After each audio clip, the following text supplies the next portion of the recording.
ښځې او خاوند دواړه پکار دي چې د یو بل سره ښایسته ژوند تیر کړي، چې د دې ژوند مزه او د دې نعمت خوند وڅکي او د یو بل سره دې ښه رویه او ښه سلوک کوي.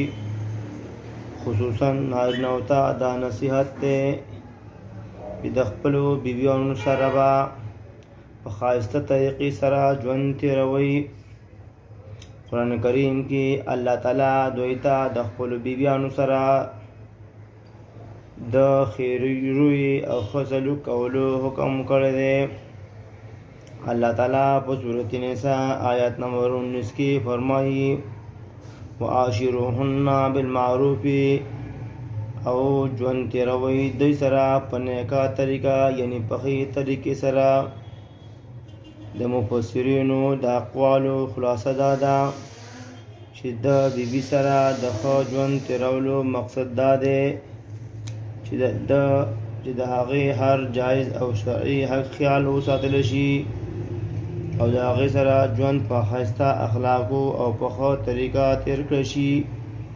او هم دا بیبیانې د دې ډېرې حقدارې دي چې دوی سره ښه سلوک وکړی شي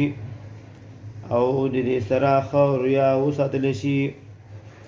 ځکه د دې هر وخت موږ سره په کور کې وي او د نورو خلکو نه زیات وخت دوی موږ سره تیروي، بلکې د یو ښه سړي د ښه سړیتوب د ښو اخلاقو پته د هغه په کور کې لګي. دغه سړی د سره اخلاقي نه دی چې د بهر د خلکو سره ښه سلوک ساتي او د خپلې بیبي او بچو سره بد اخلاقي کوي او د هغوی د حق خیال نه ساتي.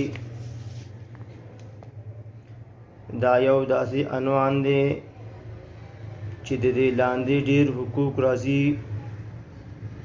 چې د هغې سره د ښې رویې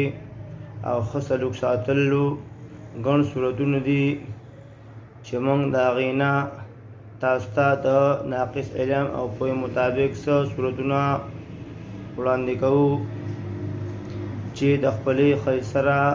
د ښایسته اخلاقو ژوند تیرول څنګه دي.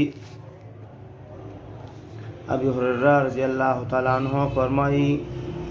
چې نبی صلی الله علیه و وسلم فرمایلی دي د ایمان په لحاظ سره کامل مؤمنان هغه دي چې هغوی ښایسته اخلاقو والا وي او غوره خلک په تاسو کې هغه دي